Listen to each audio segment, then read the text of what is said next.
Bienvenidas y bienvenidos. Pues estamos de nuevo y como siempre encantados con unas nuevas jornadas de UCAN aquí en nuestras instalaciones. Estoy quedando ¿no? Suele ser extraño. Con una persona que yo creo que es muy interesante. Ahora haré una reseña sobre su currículum. La conferencia de hoy unas aproximaciones a la evaluación de ingredientes y alimentos funcionales, que está enmarcada, como decía antes, de la Jornada de Mercado, Economía, Innovación y Alimentación organizada por San Antonio Technologies, la Universidad Católica San Antonio. ¿Por qué las hacemos aquí? Pues en base a un acuerdo que tenemos con ellos, en el que apoyamos, porque el Instituto de Fomento estamos preocupados, ocupados y trabajando todos los días para que la innovación, que es algo realmente complicado de implantar en la empresa, porque es algo a medio y largo plazo, pueda de verdad funcionar y al final conseguir resultados. Más en estos tiempos en los que a veces pues invertir en innovación es complicado y sobre todo hacerse entender a las empresas. Con estas jornadas queremos promover esta inversión en innovación, que para las empresas pues es muy importante, sobre todo cuando se dan cuenta a largo plazo lo que han conseguido.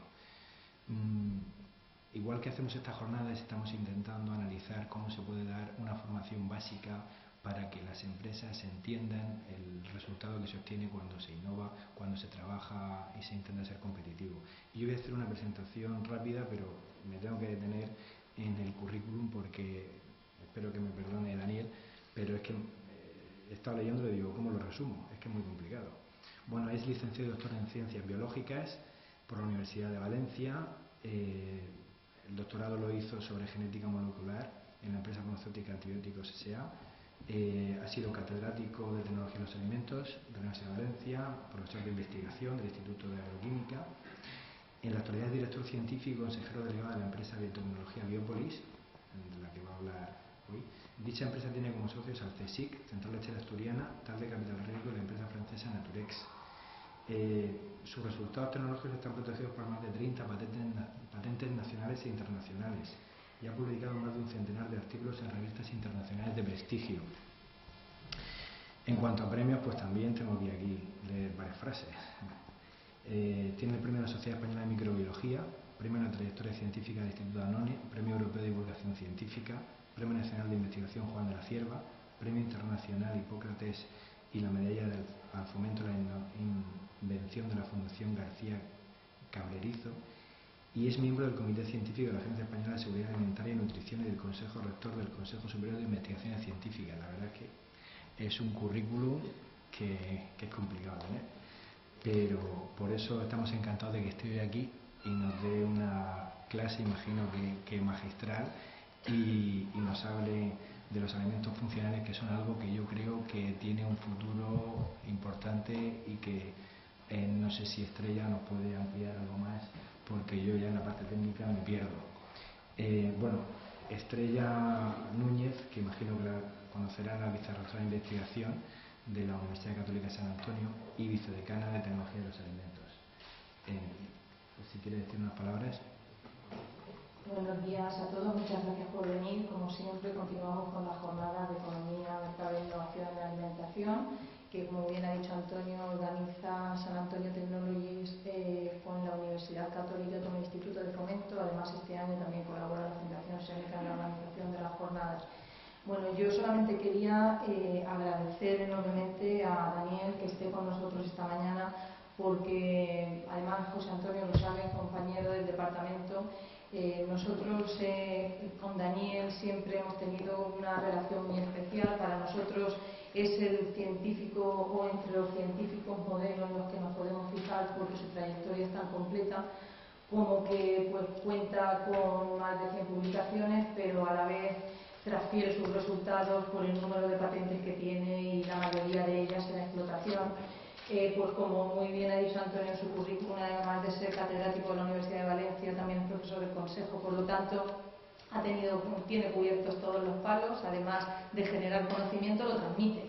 Entonces, ¿qué más se puede pedir a un científico? Y además es aquí de nuestra comunidad vecina y además cuando lo hemos necesitado ha colaborado con nosotros en nuestro máster, en los tribunales de nuestras tesis doctorales, y yo creo que esa es otra de las facetas fundamentales en cualquier profesión, pero también en el área científico, estar disponible para que la gente que está empezando como nosotros pues podamos aprender mucho de ellos. Y solamente tengo que decirle gracias por estar aquí con nosotros. Bueno, gracias a vosotros. Pues te dejamos para que nos hagas la presentación y nos sentamos a verla. Vale.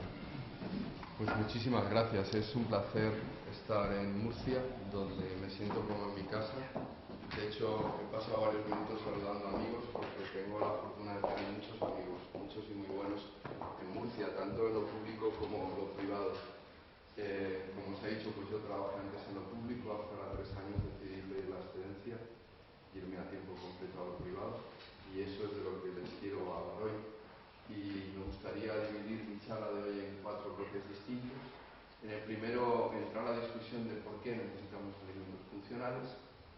En el segundo, ya me gustaría empezar con ejemplos de la compañía en la que trabajo, en Biopolis, y quisiera ponerles un primer ejemplo ya un poco antiguo, donde al final hay una triste historia de guerra de patentes que Julián conoce bien, y porque estas cosas a veces también pasan, la ciencia va por un lado y la protección de la propiedad intelectual por otro.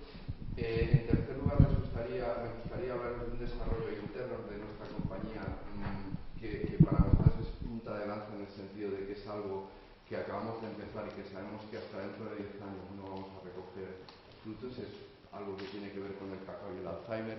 Y finalmente algo que ya está en el mercado, que es un probiótico frente a celiaquía.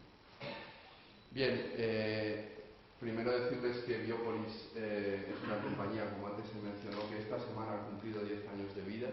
Se creó como un spin-off del Consejo Superior de Investigaciones Científicas, pero no por lo que se suelen crear estas cosas, que es porque hay una buena patente que parece que vaya a dar lugar a un negocio. Todo lo contrario, durante un tiempo tuve el privilegio de ser el coordinador de área de Ciencia y Tecnología de los Alimentos del CSIC, y en mi primera reunión con el vicepresidente el análisis que hice del área es que éramos muy buenos generando conocimiento, pero muy malos transfiriendo. Yo siento lo que voy a decir porque sé que no gusta, pero yo creo que este país adolece de facilidades a la hora de transferir lo que se genera en los centros públicos de investigación al sector productivo. Creo que en lugar de tener instituciones o de tener estructuras que nos ayuden a esa transferencia, muchas veces esas estructuras lo que hacen es ralentizar burocráticamente toda esa transferencia de conocimiento. Y para mí era muy claro que la única forma de transferir rápido era tener un contacto directo entre los científicos que estaban en las bancadas de los laboratorios públicos y los científicos del personal técnico que están en las empresas. Y para eso había que crear algo dinámico. Y la idea fue crear Biopolis. Por eso surgió Biopolis. Nosotros ofrecemos servicios de investigación y desarrollo en estricta confidencialidad y con rapidez a nuestros clientes. No trabajamos ni por la publicación ni por la patente, sino por un proyecto con una empresa que es nuestro cliente que quiere resultados en tiempo y en dinero. Y esta es la historia, no hay más. Por supuesto, al cabo de 10 años, eso que era nuestra primera línea de negocios ha dado 2 líneas de negocios más. Una es que muchos de los desarrollos que hemos hecho para nuestros clientes ya han cristalizado. En muchos casos son microorganismos y entonces hay que producirlos, y como luego verán, pues tenemos toda una instalación de fermentación en la compañía que nos permite haber generado una segunda línea de negocio que es producir microorganismos, y la tercera línea de negocio es nuestra propia I+D.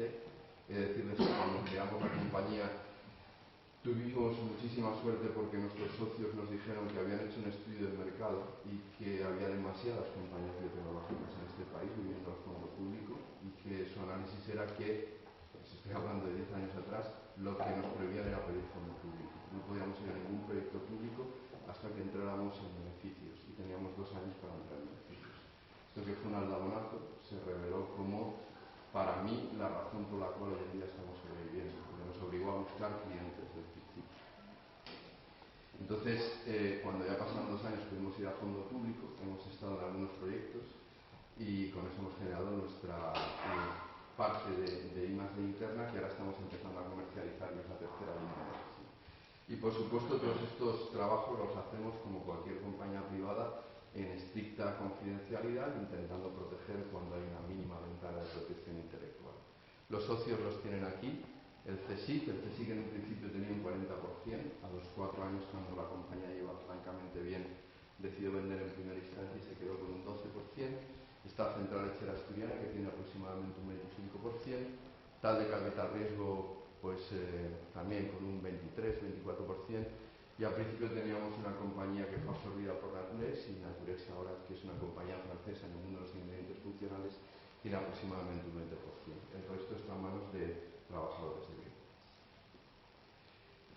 Nuestra misión es desarrollar soluciones biotecnológicas para nuestros clientes. Nosotros tenemos un lema que es tailor-made, hacemos trajes a medida para nuestros clientes, y la verdad es que el gran secreto de Biopolis es que tenemos un 95% de recurrencia en estos clientes. Los que han entrado con nosotros en un primer contrato han ido un segundo, un tercero, un cuarto, y tenemos clientes que van trabajando con nosotros ya pues 9, 8, 7 años.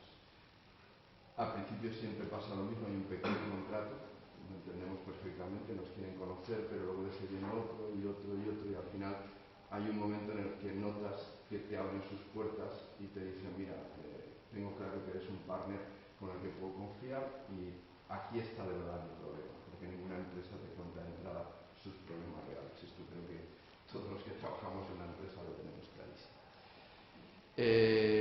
Lo que sí que es muy importante es que a diferencia de otras empresas españolas que trabajan, por ejemplo, en el tema de probióticos, que es uno de nuestros fuertes, nosotros decidimos desde el principio que necesitábamos tener buenas instalaciones. Porque en el fondo lo que estábamos ofertando era ciencia, y la ciencia hay que hacerla dotado de buenos medios. Nosotros estamos en el Parc Científic de la Universidad de Valencia, que es este complejo que ven aquí, justo al lado del Parque Científico. De hecho, este cachito que se ve aquí es el Instituto de Agroquímica y Tecnología de los Alimentos, donde yo he tenido la fortuna de trabajar 22 años. Y este es un entorno magnífico para trabajar. En la parte de los institutos de investigación, que hay 5 institutos, que a algunos les pueden parecer muy lejanos, como física corpuscular, o robótica, o ciencias moleculares, les aseguro que cooperamos con todos. No se pueden imaginar los retorcidos que son los físicos corpusculares y lo bien que piensan en biología de sistemas, y esta es la clave para el futuro. Pues aquí hay 600 investigadores públicos, y en la zona de empresas hay 200 investigadores más. Y hay una cafetería donde nos vemos todos los días. Este es un sitio idóneo donde tener los pies puestos si uno quiere tener una empresa a base tecnológica como la nuestra. Nosotros ocupamos dentro del recinto este edificio de 1.500 metros cuadrados, donde tenemos 11 laboratorios y 2 plantas de producción de fermentación. Una no GMO para el mundo alimentario con capacidad hasta 9.000 litros, y una GMO para el mundo químico farmacéutico con capacidad hasta 300 litros de producción, y las instalaciones todas están aprobadas por la Comisión Nacional de Bioseguridad. Hace 5 años decidimos crear una segunda compañía, en realidad no 5, pero la semana que viene a las 6, que es la eSequencing. Nosotros tenemos el 60% de esta compañía, el 40% restante lo tiene Secugen, que es una spin-off del CSIC en Madrid, que trabaja en secuenciación convencional, en secuenciación de ADN convencional capilar. Y decidimos crear esta compañía y gastarnos todos los beneficios que habíamos generado en los primeros años de vida de Biopolis, porque intuimos que la genómica iba a ser fundamental en el futuro. Entonces, en esta compañía disponemos de 2 plataformas de secuenciación genómica masiva, el 454 de Roche. Fuimos los primeros en tener un equipo de secuenciación masiva en España, y los primeros en tener esta plataforma. De hecho, somos service provider de Roche, y ahora tenemos la última actualización, somos los únicos en Europa que lo tenemos. Y también hay un torre. Y nosotros tenemos aquí 2 alianzas estratégicas muy importantes. Una es con el Beijing Genomics Institute, pues la empresa público-privada china que tiene 300 secuenciadores como el nuestro y 4.000 personas en plantilla. De ahí es donde derivamos la plataforma de Illumina. Y tenemos otra alianza estratégica muy importante que hemos cerrado hace apenas 15 días con Genómetra. Genómetra es una compañía especializada en bioinformática que ha generado un excelente científico valenciano en el campo de la bioinformática, que es Chimo Lopar. Tienen que entender esta asociación de interés económico como un noviazgo para un año. Lo que queremos es ver si somos capaces de funcionar conjuntamente en un año, y si es así, fusionaremos las compañías. Y como antes les mostré, pues la eSequencing está radicada físicamente en el edificio que ocupamos en el Parc Científic de la Universidad de Valencia. Nosotros nos movemos con plataformas, tenemos una buena plataforma bioquímica en la compañía. Todo lo que ven en este cuadro está físicamente en el edificio que antes les enseñé. Creo que tenemos bastante experiencia en la purificación fundamentalmente de proteínas, péptidos y oligosacáridos, y mucho menos en ácidos grasos. Tenemos una buena plataforma en microbiología, sobre todo en bacterias lácticas, incluyendo aquí tanto probióticos del tipo Lactobacillus como Bifidobacterium. Tenemos bastante experiencia también en levadura industrial, y para la parte químico-farmacéutica, sobre todo tenemos experiencia con Escherichia coli, con Pseudomonas epicia y con Saccharomyces. Sabemos hacer biología molecular, ya saben que esto es mentar al demonio en la alimentación, hablar de transgénicos, pero sabemos utilizar esa biología molecular como herramienta, como verán a lo largo de la charla. Y luego tenemos una pobre experiencia en cultivos celulares. Uno también tiene que saber reconocer sus errores.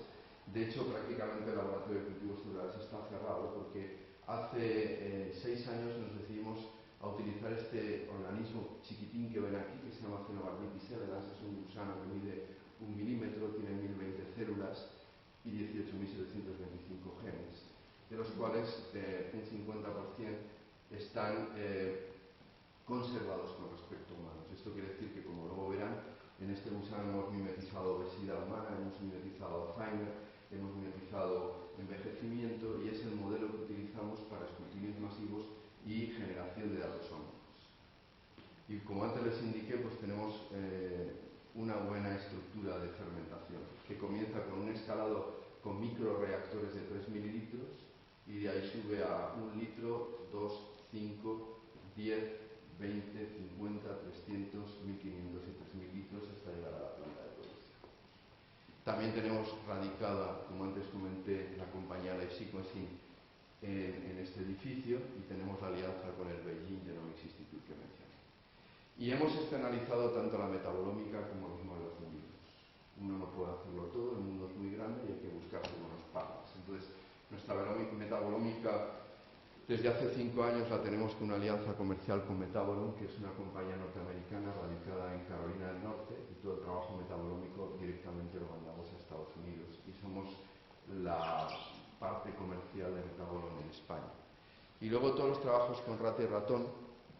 Hace 3 años y medio tuvimos una oportunidad magnífica con uno de nuestros mejores clientes, que es Danone Research, el centro de I+D de Danone en Palaiseau, en Francia, y con el Instituto Pasteur, porque, no sé si saben que hace unos 5 o 6 años el gobierno uruguayo decidió pagar la deuda histórica a Francia, creando un Instituto Pasteur en Montevideo. Es un instituto magnífico, con gente joven muy bien formada y dirigido por el claustro del Instituto Pasteur, y había un call del gobierno uruguayo para generación de instalaciones especiales, siempre y cuando se tratara de un centro público uruguayo soportado por las empresas extranjeras. Entonces, Danone y nosotros apoyamos la creación de este animalario, y ahí tenemos un animalario para trabajo con 1500 ratones.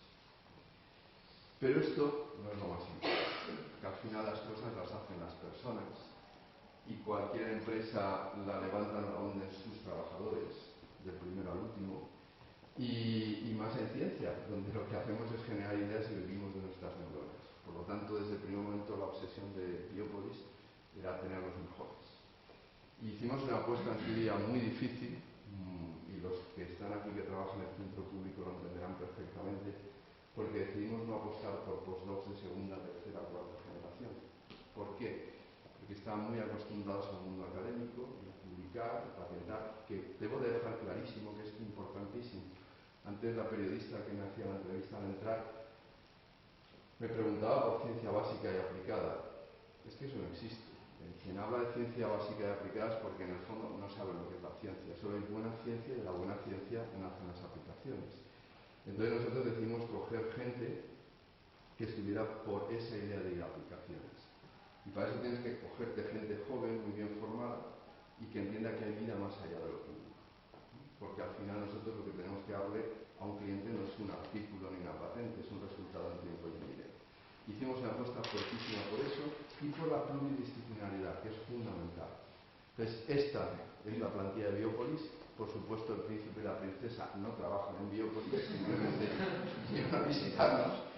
Y pues somos 43 personas ya, 36 en Biopolis y 7 en Life Sequencing, y con un componente muy fuerte, como ven, de doctores, 18, licenciados 15 y el resto FPs magníficos, que van a hacer prácticamente lo mismo y mejor que cualquier licenciado doctor con sus manos.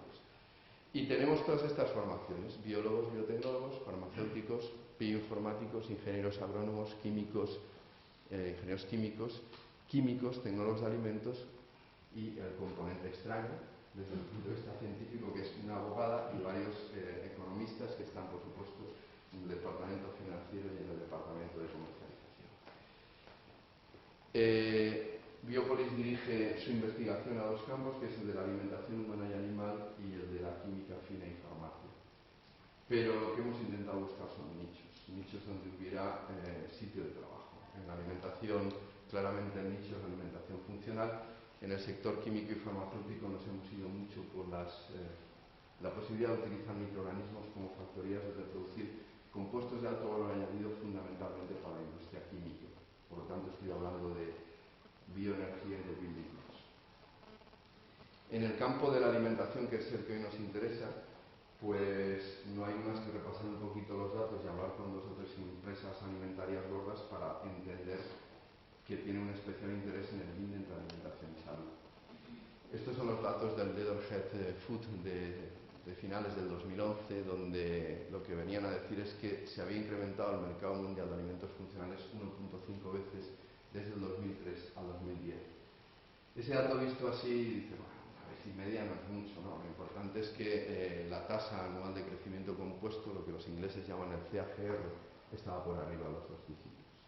Esto viene siendo así desde que comenzó a haber mercados funcionales, que ya saben que comenzó en Japón, se extendió rápido en Estados Unidos, en la Unión Europea y Australia, que son las 4 localizaciones geográficas donde hoy en día esto impera.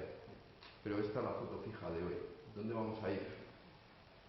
En este mismo informe se ponen datos del 2014, y nosotros manejamos datos un poco más para allá. Esto está creciendo a pesar de la crisis, y está creciendo a ritmos divergentes entre los 4 focos que antes mencioné. Porque, por ejemplo, Japón y Estados Unidos tienen un crecimiento esperado en torno al 21%, pero Europa lo va a tener más alto, y lo vas a tener en torno al 27-30%, lo que puede ser una cifra de negocios de alrededor de unos 9.000 millones de dólares en alimentación funcional en el 2014. Por supuesto, Australia va a tener un crecimiento fuertísimo, pero es un mercado muy reducido, ¿no? Y en la Unión Europea, toda la alimentación funcional tiene este mercado, y un antes y un después de la puesta en vigor del reglamento de 1924/2006 de alegaciones de declaraciones nutricionales y de propiedades saludables en los alimentos. Ya saben que esto fue un parto complicado, como todos los partos que suceden en Bruselas. No se refieren a los partos burocráticos, los otros duran 9 meses, como cualquier otro. Pero vamos, esto comenzó en julio del 2003 y hubo una serie de polémicas, climas de presión, y al final durante la presidencia de Alemania y a última hora se aprobó en extremis. Y lo que venía a decir este reglamento era algo trivial. Como estamos en petit comité y como si estuviera en mi casa, pues es que la alimentación funcional antes de esto tenía mucho de marketing y poco de ciencia. Y lo que estaba diciendo el reglamento europeo es: pónganme en esto ciencia, que al fin y al cabo eran las consecuencias que se habían extraído de los proyectos que se habían llevado a cabo durante el 6º programa marco en CUFOS, y que lo que decían los científicos es: se están publicitando cosas que no tienen ningún sentido, esto habría que ver por lo menos qué es lo que hay. Yo sé que hay mucha gente que opina que esto pues es un problemón y que está frenando el desarrollo de este sector. Como toda esta vida no es ni blanco ni negro, son matices de grises. Yo creo que hacía falta un cierto ordenamiento, y que a lo mejor pues algunos casos se han evaluado con extrema ansiedad, pero en el fondo no creo que sea malo que estemos intentando poner ciencia en esto, porque si no sería un auténtico desmadre. Y lo que pide EXA tampoco es tan complicado. Lo que pide al fin y al cabo es subir una escalera por peldaños, donde el primer peldaño es algo tan trivial como identificar bioquímica o microbiológicamente tu ingrediente funcional. Pues si es un extracto que haya lotes repetitivos, que los picos más o menos se correspondan con lo que se tiene que corresponder. Si es un probiótico, algo tan trivial como que lo clasifiquemos sin ninguna duda desde el punto de vista molecular. Esto vale estrictamente 4 euros. Cuando digo 4 euros es que vale 4 euros. El 80% de los probióticos que se han rechazado porque no estaban bien clasificados. Si se hubieran gastado 4 euros, ese primer escalón lo hubiesen pasado. El segundo escalón es definir las rutas metabólicas que están afectadas por el ingrediente. Es verdad que esto hace 6-7 años era caro y costoso, pero hoy en día con las tecnologías ómicas y modelos sencillos, como verán, ni es caro ni es costoso, ni cuesta tiempo ni cuesta dinero exagerado. El tercer escalón es, una vez has definido esas rutas, puedes definir biomarcadores, y el cuarto es con esos biomarcadores ver un ensayo en voluntarios humanos. Este es el punto más importante de todos, porque al fin y al cabo un alimento funcional debe de evaluarse en gente sana. Y es muy fácil en un ensayo clínico de un fármaco con gente enferma ver diferencias, pero ya no es tan fácil un ensayo con voluntarios humanos sanos ver que un ingrediente, no una pastilla, un ingrediente alimentario, un alimento, ejerce una funcionalidad. Por eso hace falta tener buenos biomarcadores. Nosotros comenzamos a darle vueltas a esto en la compañía hace ya bastante tiempo y decidimos comparar cómo se tenía que evaluar un fármaco y cómo se podía evaluar un alimento, para ver si éramos capaces de delimitar dónde poner esfuerzos. Y esta diapositiva es claro, la evaluación de un fármaco y de un alimento deben ser similares pero no idénticas. En un caso hablamos de enfermos, en otros de sanos. Las industrias farmacéuticas invierten una parte importantísima de su I+D y de su beneficio anual en generación de este conocimiento, las industrias alimentarias no. Y además, el desarrollo de un fármaco es un proceso muy largo. Desde que se tiene la idea hasta que se ve en una farmacia no pasan menos de 15 años, mientras que el desarrollo de un alimento tiene que ser muy rápido. Si hablamos de alimentos convencionales, 3-6 meses. Si hablamos de funcionales, como hay que hacer todo esto, pues no te puedes ir mucho más allá de 3 años. Luego tienes mucho menos tiempo para el desarrollo y mucho menos margen bruto de ganancia en el producto. Una pastilla tiene un valor añadido tremendo, son miligramos, gramos. En cambio, un alimento, pues todos sabemos lo que cuesta una botella de leche y hay que vender miles y miles para tener la misma recuperación de inversión, ¿no? Y hay otro punto fundamental, y es que la vida comercial de un fármaco es muy elevada, hasta que se acaba la patente y pasa a ser un genérico. En cambio, si quitamos Actimel y algún otro alimento funcional, ¿cuánto puede funcionar en el mercado? No más de 2 o 3 años. Luego tienes que recuperar una inversión en mucho menos tiempo y con mucho menos margen bruto por unidad de producto vendido. Eso quiere decir que tienes que abaratar costes y tiempos en tu evaluación. Hay más. Y el más es este y no es una tontería. Y es que en la Unión Europea hay cada vez más rechazo social a la experimentación con animales grandes. Esto es clarísimo en el caso de la cosmética, que ya saben que no se pueden utilizar ratas y ratones más que para los ensayos de toxicidad. ¿Y dónde está la alimentación funcional? Pues un pasito más para allá de eso. Por lo tanto, si consigues modelos que no sean animales superiores, pues mejor que mejor. Todo eso lo pusimos en un saco y nos salieron los 3 animales que ven aquí. Zebrafish, Drosophila melanogaster y el gusano del que antes les hablé, Phenobarbitis equus. Tenían que cumplir todo lo que ven aquí y que al fin y al cabo es lo que he comentado algo antes y algo más, que es que esté el genoma bien secuenciado, bien analizado para ver cuántas rutas metabólicas comparte con humanos, que sea sencillo de manejar en el laboratorio, etcétera, etcétera. Cuando nos enfrentamos a todo esto, pues rápidamente desestimamos Zebrafish, porque la calidad del agua de Valencia es horrible y no tenemos ninguna experiencia en peces. Lo de Drosophila a mí me daba horror, porque si estamos fermentando veía a las drosófilas volando y contaminándolo todo, y lo único que nos quedaba era este gusano. La verdad es que la situación se solventó pronto gracias a que este señor, que es Sidney Brenner, que fue premio Nobel, estos son los premios Nobel que se han generado hasta ahora alrededor de Phenobarbitis. Tuvimos la fortuna de que vino a dar un curso a estudiantes de la Universidad de Valencia y pudimos tomar una cerveza con él. Y nos bastaron 10 minutos, él es el que descubrió Phenobarbitis elegans, para darnos cuenta de que esta debía ser la elección. Este gusano, como antes hablé, es muy simple. Se crece en placas de laboratorio donde hay un césped de Escherichia coli, porque necesita comer Escherichia coli para vivir.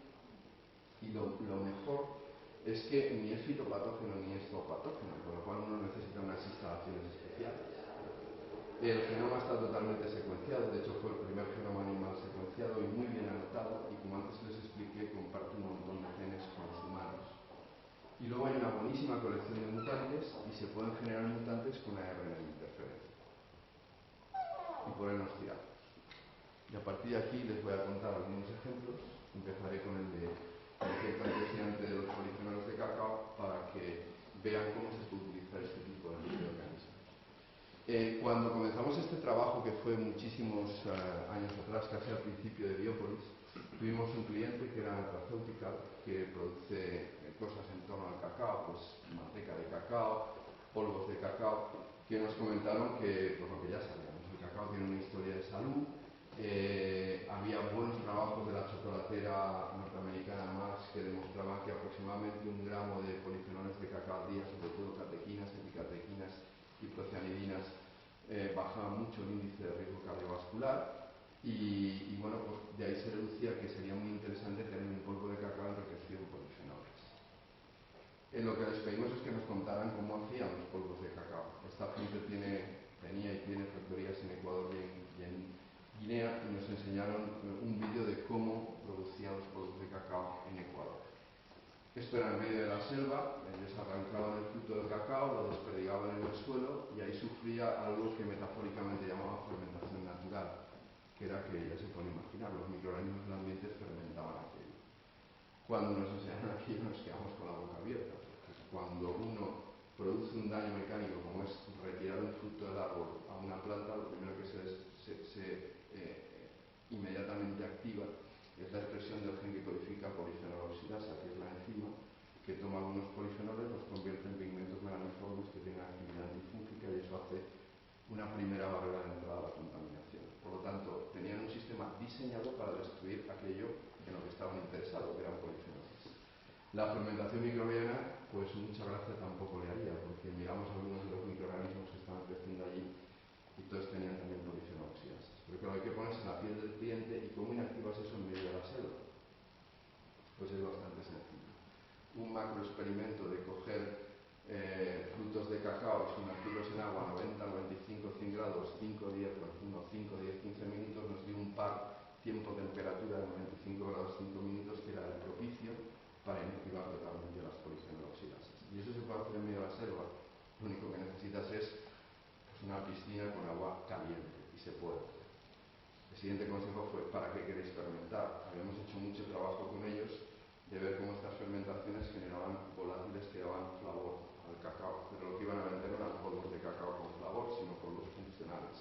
No necesitaban fermentación y el consejo fue directamente a Cuart de Poblet, que es el pueblo donde tienen la factoría, y sacar polvos de cacao. Eso es lo que veis aquí, que dio lugar a una patente, y pongo lo de la patente porque luego esto tiene morbo, que funcionó muy bien, y de hecho ellos tuvieron este producto que comercializaron durante un tiempo en Estados Unidos y en Europa con bastante éxito, hasta, y adelanto un poco, que Marx les planteó un litigio, porque según ellos su patente tomaba datos de patentes previas de Marx, lo cual no era en absoluto cierto.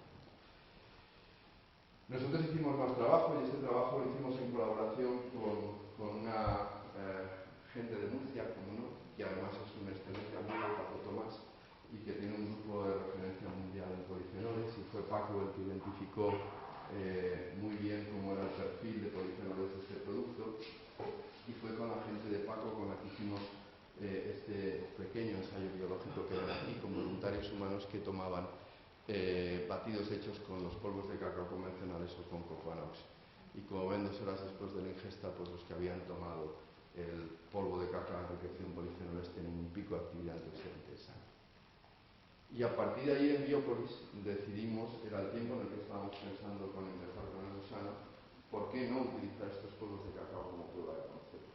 Vamos a ver hasta dónde podemos llegar con el gusano utilizando estos polvos de cacao. La idea era, baja el índice de riesgo de enfermedad cardiovascular, pero en realidad, ¿dónde están actuando? Entonces lo que hicimos fue poner a punto un modelo en el gusano muy sencillo de provocación de estrés oxidativo. El gusano es hermafrodita, pone huevos, y ese es el tiempo cero, el día cero de nacimiento. A partir de ahí, durante 5 días esos huevos eclosionan, nacen los gusanos pequeños y a los 5 días alcanza la fase adulta. Durante estos 5 días nosotros lo que hacemos es poblaciones de estos gusanos, que pueden ser 100, 500, 1000, porque ya les digo que se crecen en placas. Esto es importante porque luego la fuerza estadística de los resultados es importante. Los que decimos o en presencia o en ausencia del ingrediente, pasados esos 5 días provocas un estrés oxidativo. Depende de la cepa, y esto lo tenemos muy puesto a punto, pero en este caso agua oxigenada 5 milimolares es suficiente. Provocas un estrés oxidativo durante 5 horas, eliminas el agua oxigenada y ves supervivencia. Si no habían comido los polvos de cacao enriquecidos en polifenoles, sobrevivía un 5%. Si los habían subido un 31%. Perfecto, estupendo, porque esto ya no son datos de actividad antioxidante in vitro, son datos de actividad antioxidante in vivo. Aprovecho para decirles que, por supuesto, es posible fraccionar, con cada una de las fracciones hacer evaluación in vivo, no in vitro, y no en un modelo de rato-ratón de esperar días, sino, como ven aquí, en unas pocas horas. Al final, no les voy a aburrir, utilizando transcriptómica, nos dimos cuenta de que había toda una serie de genes que se inducían cuando le dábamos a comer al gusano estos polvos de cacao enriquecidos en polifenoles. En un modelo mucho más primitivo, que es la levadura Saccharomyces cerevisiae, hicimos los mismos experimentos y vimos un gen en común. Ese gen en común que se inducía cuando la levadura comía estos polvos de cacao, cuando lo hacía el gusano, se llaman levaduras HST3 y en el gusano SIR2 y es equivalente a la sirtuina 1 en humanos.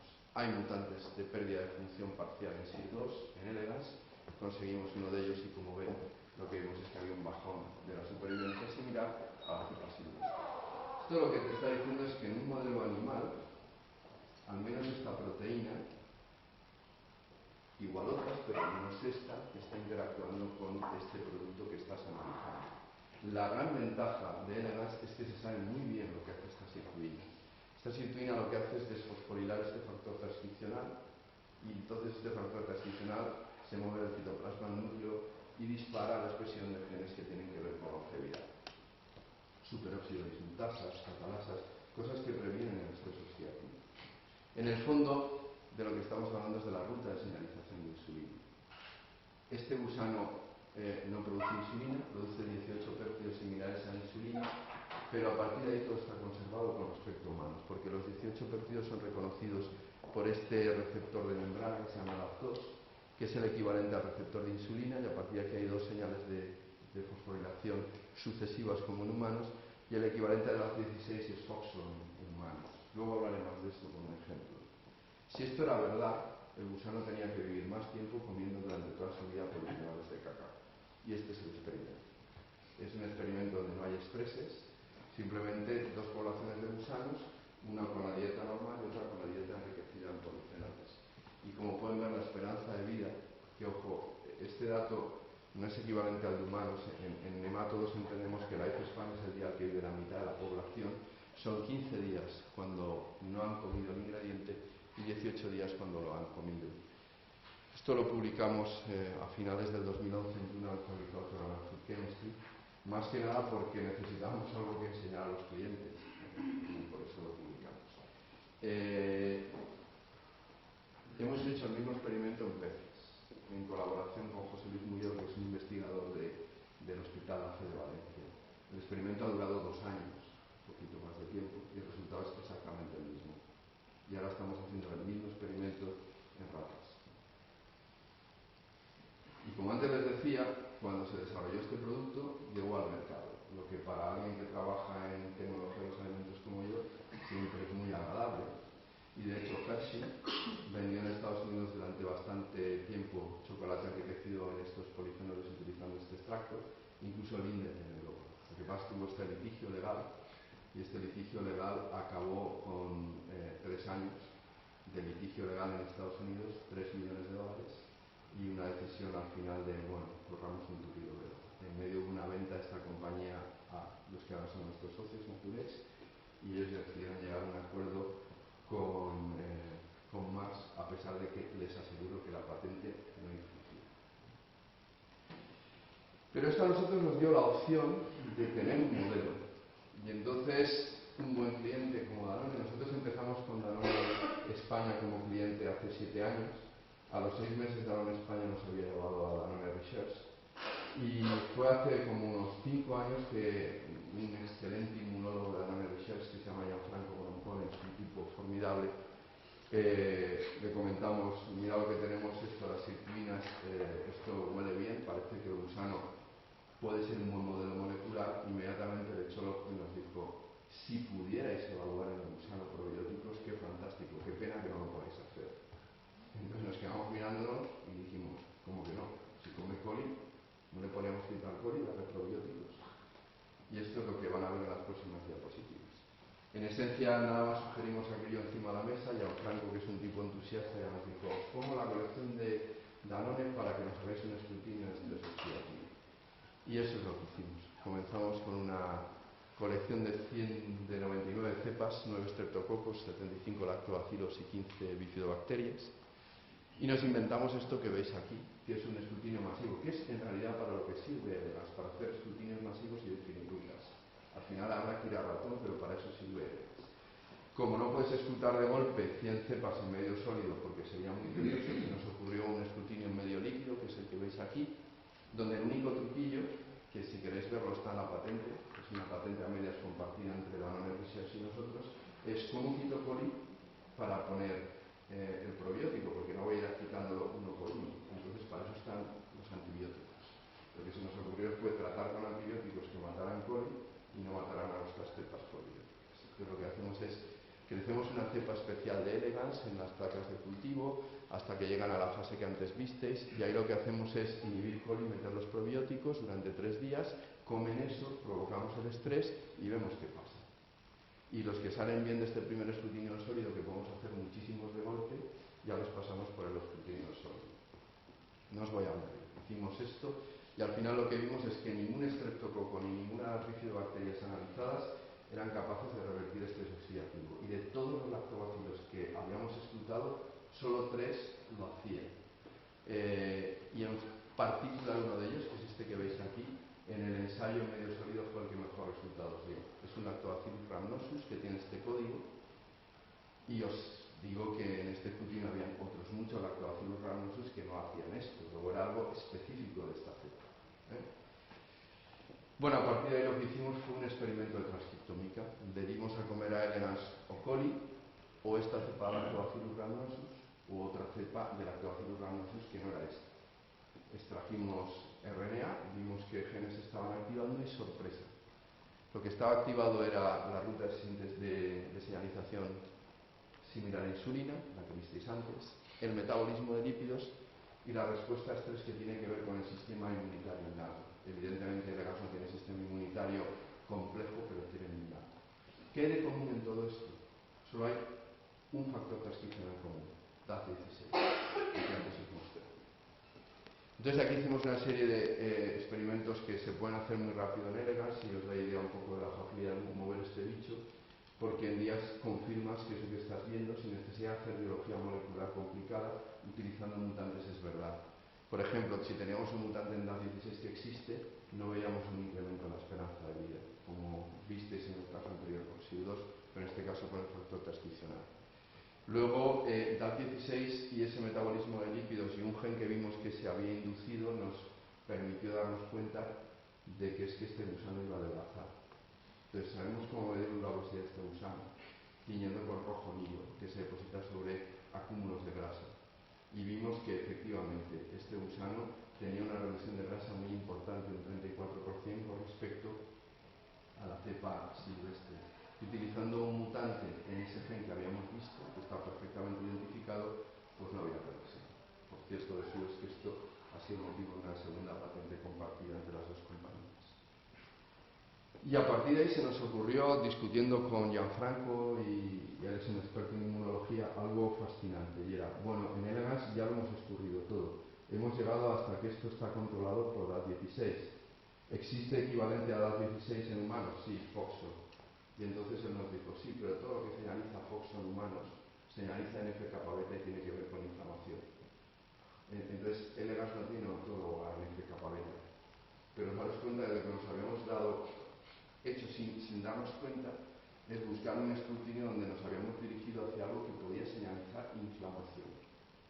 Y a partir de aquí lo que hizo Gianfranco en las instalaciones de Danone Research fue un trabajo excelente con células HT29 estimuladas con TNF-alfa para inducir inflamación, en presencia o ausencia de probiótico y todos los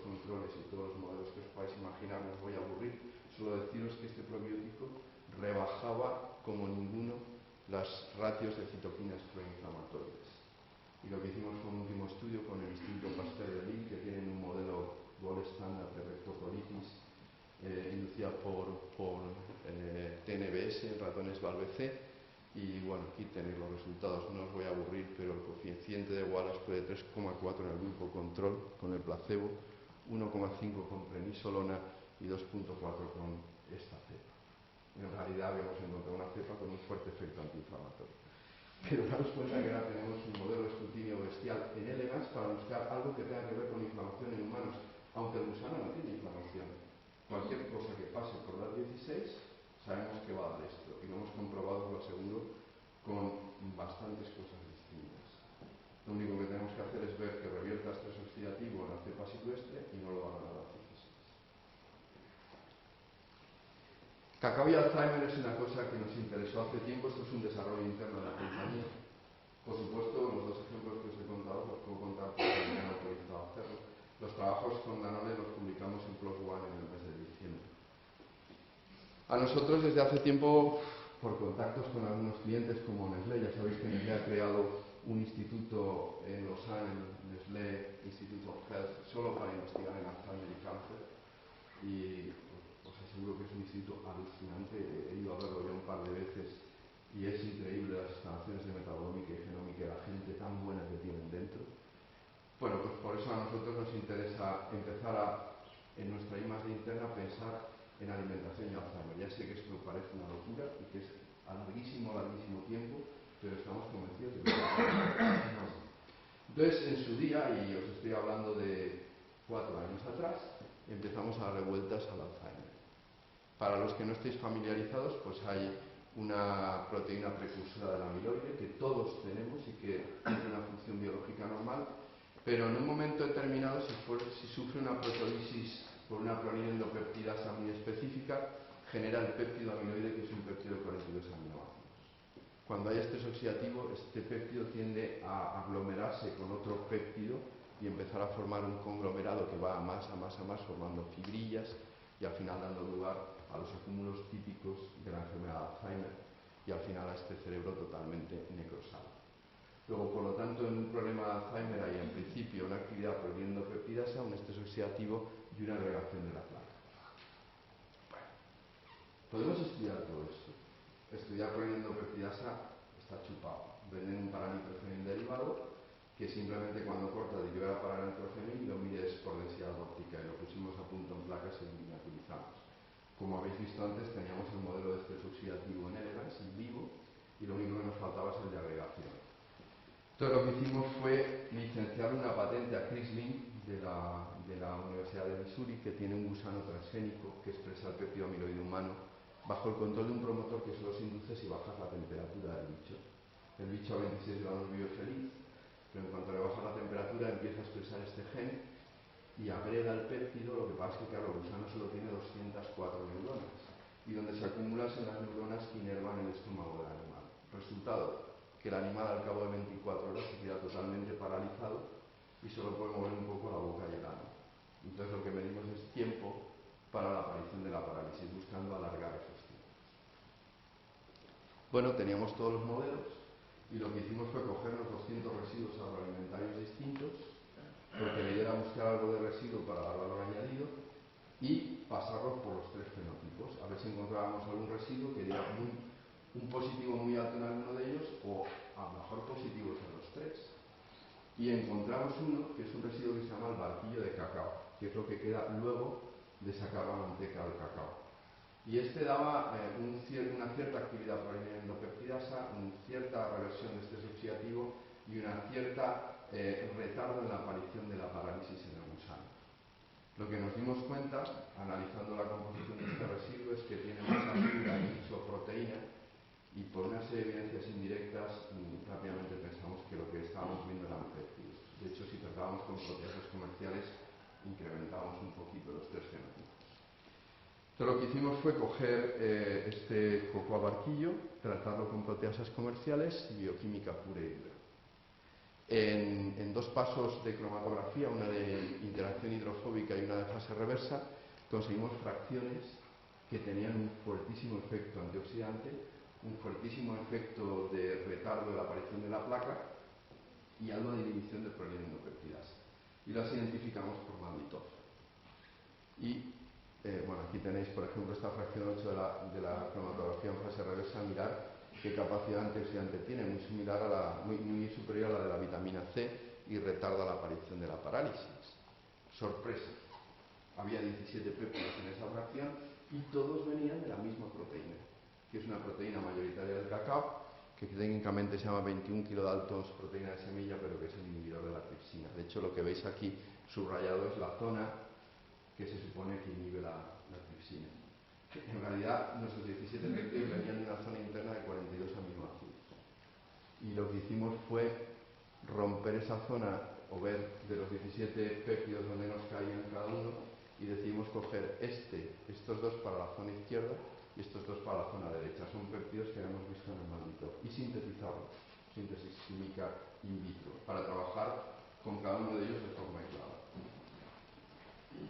Lo que encontramos fue que uno de los de la izquierda, el 13-mer, era el que tenía el fenotipo y tenía una cierta inhibición de prolinendopeptidasa, que ya os digo que no es nada exagerado, pero lo que tenía era un fuertísimo efecto antioxidante, más que muchos polifenoles que hemos visto, y sobre todo era la que más retardaba la aparición de la parálisis. Curiosamente hemos visto que por trabajos colaterales es un inhibidor de fosfolipasa, lo que podría explicar en cierta manera este efecto antioxidante. Y lo más divertido de todo, compramos chocolates comerciales y estos estaban todos los chocolates que compramos, a baja cantidad, pero estaban. Luego pasa el proceso tecnológico. A partir de aquí hicimos transcriptómica, y por no aburriros deciros que lo que induce son estas facultas que veis aquí. La función sináptica, porque incrementa acetilcoenzima A, aumenta la serotonina, que tiene que ver con la locomoción y apetito. Lo más increíble de todo, lo que más está activando es el proteasoma, que sabéis que es la estructura celular que se encarga de eliminar proteínas mal plegadas. Luego esto suena a que algo mal plegado lo está desapegando. De hecho, lo hemos cuantificado. Y lo hemos cuantificado y hemos visto, estos son gusanos no inducidos, donde no aparece, es un Western blot, no aparece el agregado amiloide. Este es el inducido con el placebo 13-mer, y hay una gran cantidad de amiloide. Es un péptido 13 aminoácidos que no es el que buscamos, es otro, y que no tiene ningún efecto. Y esto es cuando está comiendo el gusano nuestro péptido. Hay una reducción del 50%. Ahora estamos analizando con una compañía española que se llama Plebiotics, que son expertos en DOC y modelización molecular y estas cosas. Y os digo que los resultados son alucinantes, porque lo que pensamos que en realidad está pasando es que este péptido tiene varias cosas importantes. Por un lado, mucho efecto antioxidante. Por otro lado, tiene un claro efecto de inducción del proteasoma, pero además físicamente lo que hemos visto es que en modelización molecular, cuando juntas dos péptidos amiloides tiene una cierta energía libre. Si a uno de ellos antes lo juntas con este péptido y luego añades el otro, no se pega. Y aquí estamos. Esto lo hemos hecho en el marco de un CEN que se llama CENIFUR, donde hemos tenido la enorme fortuna de estar con Trafur, y la verdad es que pues, es uno de los resultados del CEN. ¿Dónde estamos? En que ahora tenemos que empezar trabajo con rata y ratón. Lo que sí que tenemos son un cuerpo de patentes muy bien construido y todo muy bien protegido. Y de hecho está en segunda revisión en PLOS ONE, por eso lo puedo contar. Lo que nosotros tenemos muy claro con esto es que no tenemos ni pulmón ni capacidad financiera para seguir mucho más allá de las ratas. Y estamos ya negociando con varias compañías del sector alimentario el llegar a una alianza para poder seguir a partir de ahí. Podemos hacer muchísimas cosas con el gas. Yo supongo que os habéis empezado a dar una idea. Estos son todos los modelos que tenemos ahora. Efecto antioxidante, longevidad, inflamación, obesidad, Alzheimer, replicación de virus, infecciones bacterianas. Tenemos otros que, como los hemos desarrollado para clientes, lo siento, pero no os puedo contar. Y podemos analizar moléculas puras, extractos, fracciones, probióticos, y ahora viene ya la bomba. Eso lo podemos hacer en una disolución, o hemos aprendido a añadírselo a alimentos de verdad. Y os daré los nombres y con eso ya entenderéis las compañías para las que hemos hecho esto. Este gusano se come zumos, este gusano se come actimel y este gusano se come Coca-Cola. Y si tú añades a todos esos ingredientes, ves efectos. Y entonces abres un universo nuevo alucinante, donde los tecnólogos de alimentos de la sala me van a entender bien, y Yo puedo ver si un cierto tratamiento tecnológico, por ejemplo, de temperatura, está afectando la funcionalidad de un ingrediente o no. Y lo puedo ver en unas pocas horas. Y ya voy al último para no aburriros. El último es el probiótico frente a celiaquía, que es un clarísimo ejemplo de cómo se puede interactuar entre lo público y lo privado. Ya sabéis que la celiaquía es un problemón. Se calcula que epidemiológicamente 1 de cada 100 personas es celíaca. Lo que pasa es que por cada caso diagnosticado, dependiendo del país, hay entre 7 y 11 personas que no están diagnosticadas. Ya sabéis que en la Unión Europea el 80% de los celíacos no son niños, son gente mayor que se ha enterado que era celíaca cuando era mayor. Pero se tienen que dar estas tres circunstancias que veis aquí: que haya gluten o péptidos del gluten, de las gliadinas, una predisposición genética. El 90% de la gente celíaca tiene la combinación genómica de antígenos de histoincompatibilidad de Q2 o de Q8. Y luego se tiene que dar otra cosa importantísima, que es por lo que nosotros nos empezamos a interesar por celiaquía. Hay cambios en la permeabilidad intestinal y lo que es más importante, la microbiota cambia. Nosotros en la Sequencing hemos puesto muy a punto metagenómica intestinal. De hecho, en estos momentos os puedo decir que no hay nadie que pueda hacer una metagenómica intestinal mejor que la que nosotros hacemos en el planeta. Y la prueba de ello es que hemos ganado el concurso de Danone único para todos los ensayos clínicos de Danone en los próximos 2 años. Y no es porque seamos muy buenos, que lo somos, pero es porque tenemos la última actualización de Roche, que antes os dije que somos los únicos que la tenemos en Europa, y esto nos permite leer 600 nucleótidos de golpe y en una profundidad tremenda. Entonces siempre nos ha interesado mucho esto de la microbiota intestinal. 1 kilo de nuestros 70 kilos de peso son los bichos que tenemos en el tracto digestivo, y esto debe hacer muchísimo más de lo que nos pensábamos. ¿Qué le pasa a un celíaco? Estos son trabajos de Yolanda Sanz, que es una científica excelente del Instituto de Agroquímica y Tecnología de los Alimentos. Y Yolanda ya hace tiempo que demostró, junto con el grupo de Fasano en Boston, que un celíaco no tiene la misma microbiota que un individuo normal. Tiene un exceso de gram negativos, sobre todo bacteroides, coli, clostridium, y muchos menos bifidobacterium. Y eso da lugar a que haya mayor componente inflamatorio. Pero es que además, cuando siguen la dieta libre de gluten, no recuperan la flora normal, siguen teniendo este problema. Yolanda había seleccionado un probiótico de la especie Bifidobacterium longum, que había protegido por patente el CSI, que era un probiótico con un claro efecto antiinflamatorio. A nosotros esa patente, que sabíamos que se había ofertado a compañías gordas y no lo habían querido, sabíamos por qué no lo habían querido, porque era una cosa muy tierna todavía. Este es uno de los errores normales de una OTRI, pensar que un excelente resultado que haga una publicación magnífica tiene una transferencia industrial inmediata. Eso no es verdad, que había mucho trabajo que hacer todavía, estaba muy tierno.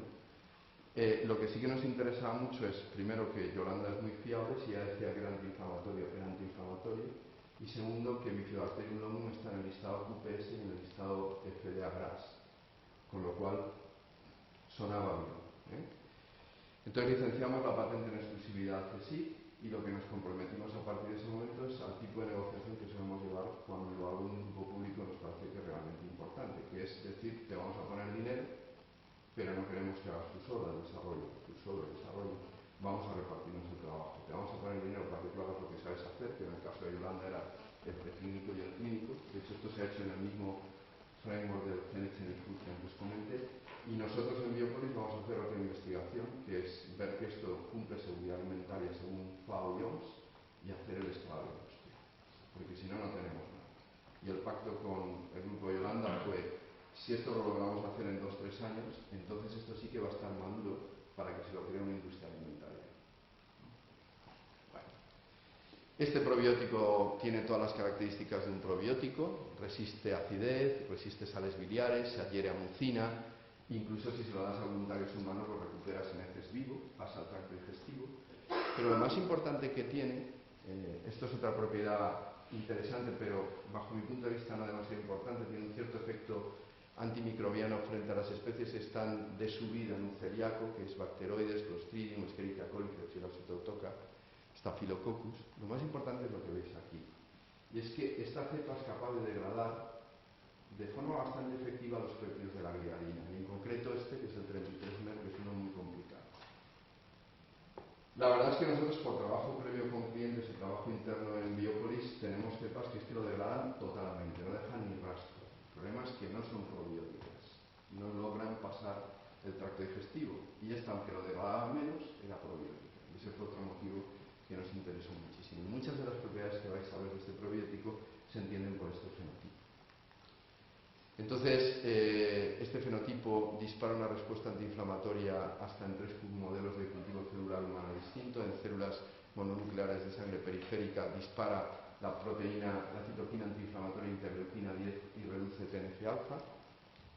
Si tú coges extractos de gliadinas, las predigieres en un sistema simulado de fluidos gástricos e intestinales y añades este probiótico u otros probióticos, este es el único que por malditoz degrada a niveles bajos y el resultante de la degradación no produce citotoxicidad celular medida por un colorante. Este probiótico, esto todos son trabajos de Yolanda, también induce una respuesta antiinflamatoria medida a nivel transcriptómico y a nivel metabolómico en células CACO2.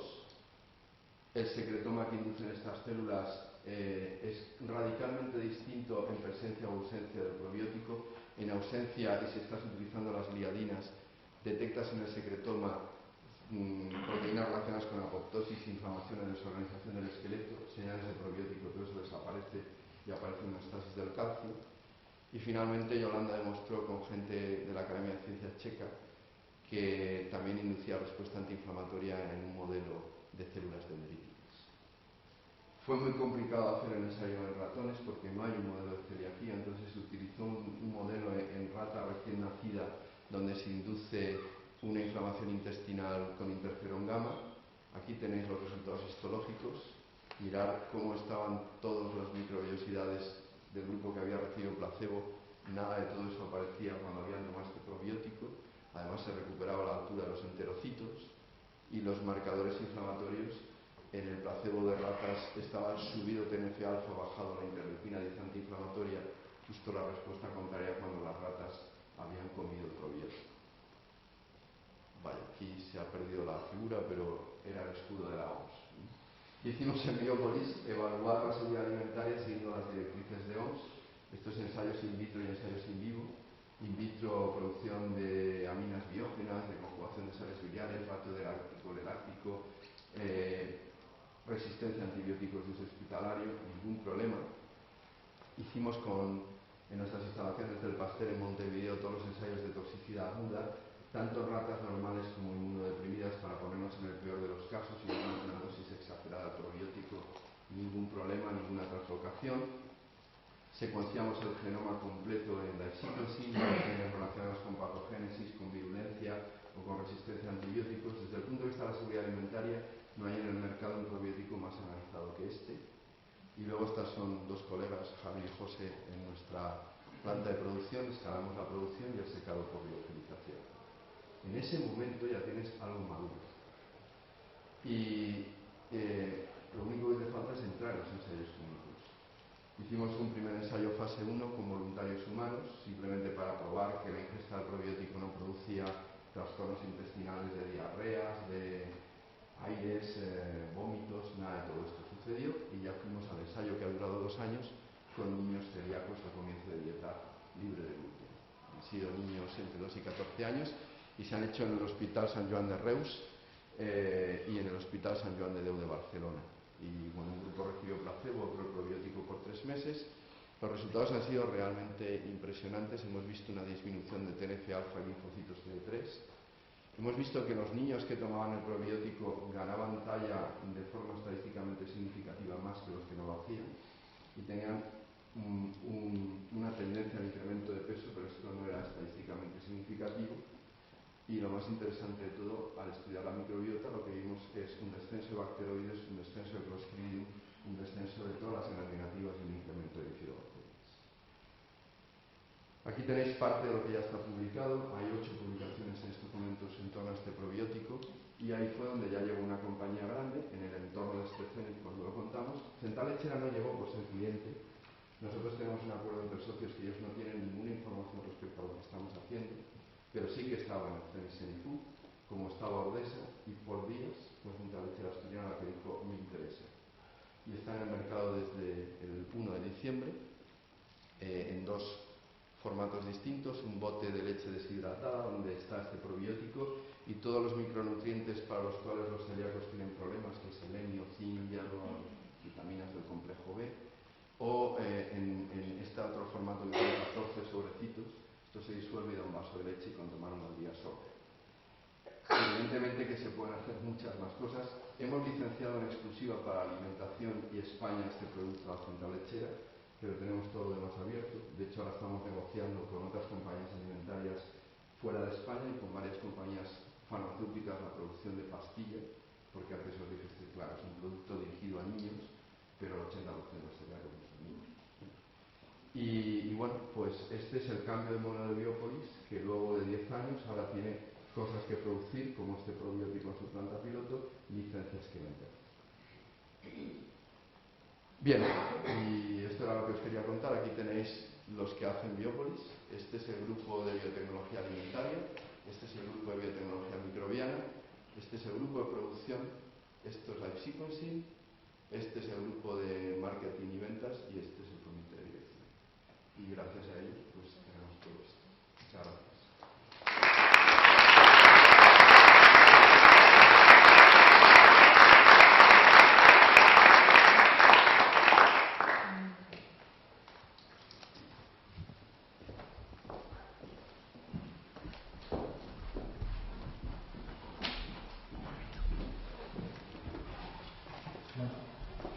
Después de esta conferencia espléndida, aunque yo algunas cosas no las he entendido, información no. Sí, creo que es momento de que la gente pueda hacer preguntas, aprovechando que tenemos aquí al doctor Daniel Ramón.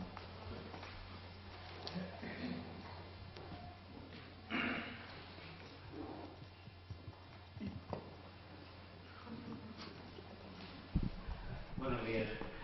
Enhorabuena por la magnífica conferencia. Daniel, ¿cuál es tu opinión sobre...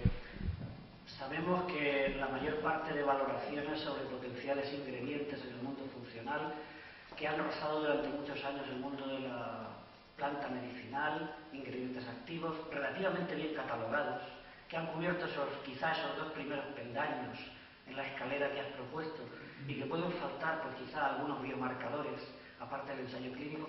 ¿Crees realmente que ese desbloqueo de esas casi 1900 compuestos o familias de productos que ahora mismo está semi-bloqueado en la Unión Europea por la opinión técnica de EFSA, gracias a modelos de valoración de este tipo, podrían, además de los ensayos clínicos finales, podrían abrir puertas hacia nuevos caminos que no sean la vía del 13-4, del 14, etcétera, etcétera? ¿Podría ser posible? ¿Cuál es tu opinión? Que sí, que creo que eso es así, como lo estás relatando, y que esa es una grandísima oportunidad de negocio para nosotros y lo tenemos clarísimo. Nosotros nos hemos dado cuenta que la mejor aproximación no es hacer solo transcriptómica. Has visto que varios de los resultados se basaban solo en transcriptómica, pero lo que nos hemos dado cuenta de 2 años hacia acá es que combinar transcriptómica y metabolómica es la forma. Eso te chiva muchas de las cosas que luego te permiten definir biomarcadores y saltarte ese problema. Por lo tanto, lo tenemos clarísimo. Claro, hacer eso en rata o ratón son ensayos a meses y con un coste importante. Y si tu metabolopatía está en una ruta que está conservada en modelos simples, pues es muy productivo ir a modelos simples porque ahorras mucho tiempo y mucho dinero.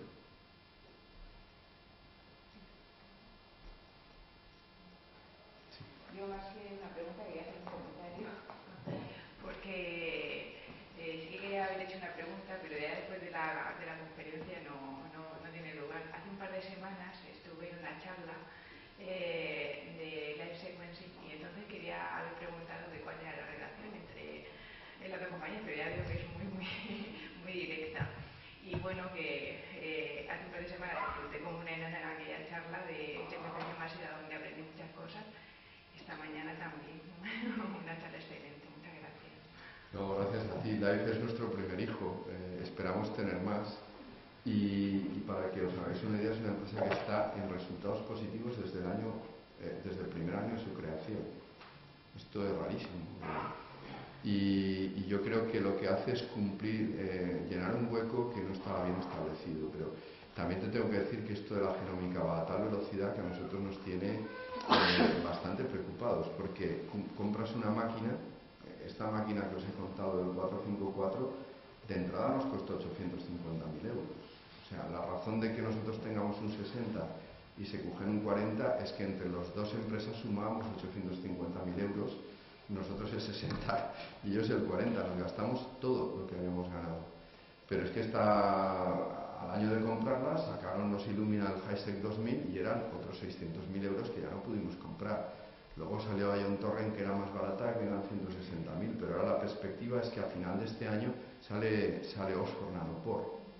Y Oxford Nanopore, ojito, que va a hacer un genoma humano en 9 minutos por $100. ¿Sabe lo que quiere decir esto? Esto quiere decir que todos nos vamos a secuenciar el genoma. Secuenciarlo en MySequencing, que lanzaremos una oferta sobre esto. Pero ese no es el problema. El problema, te puedes comprar todas las máquinas que quieras, esto nosotros lo tenemos muy clarito, muy clarito.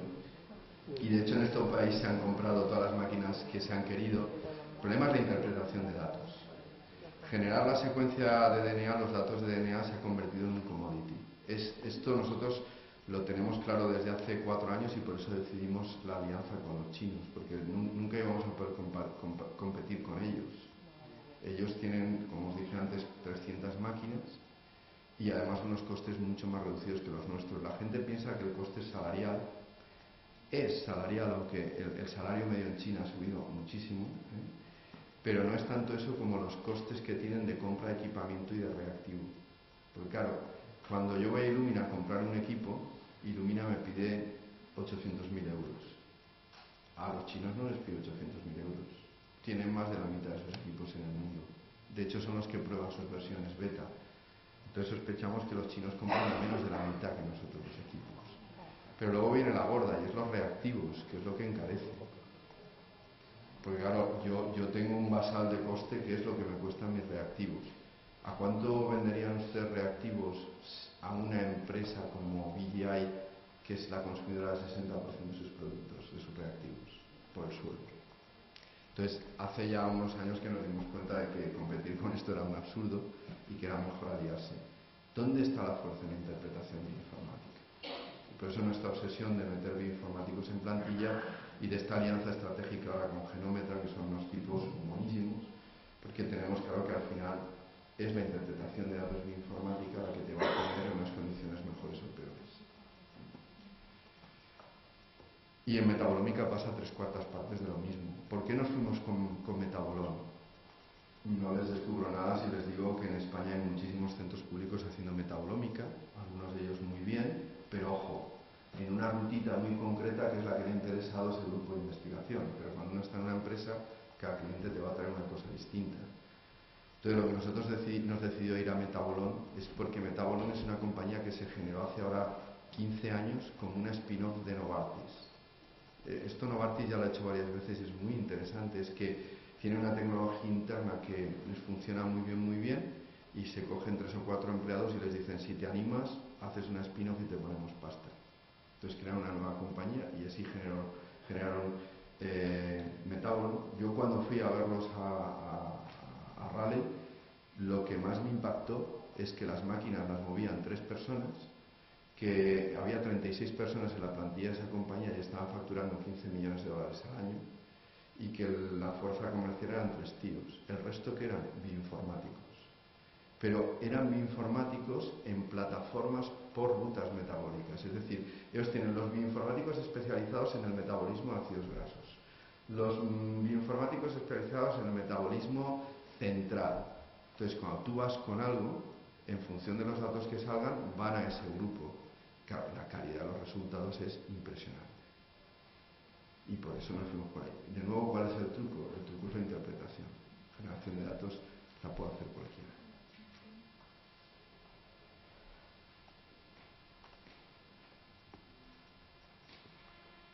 ¿Alguna pregunta más? Metabolón es carete, lo advierto. O sea, si alguno quiere hacer cosas con metabolón son caros, pejilgueros. De hecho, es que te dicen que o lo haces como ellos dicen y con las réplicas que ellos dicen, o no te lo hacen. Y si te dicen ser réplicas es porque ellos tienen muy claro que o hay ser réplicas o nada va a tener sentido. Y muchas veces cuando estás negociando con un cliente le dices, la metabolómica nos ha pasado, la vamos a hacer con metabolón y cuesta tanto dinero porque hay que hacer 6 réplicas. Entonces el cliente te dice, eso es una barbaridad, déjame que lo mire yo. Entonces se van a un grupo público y te dice, mira, este me cobra la tercera parte. Vale, pues vamos a hacerlo ahí. Resultados encima de la mesa, ¿qué te dicen? Nada, a metabolón de vuelta.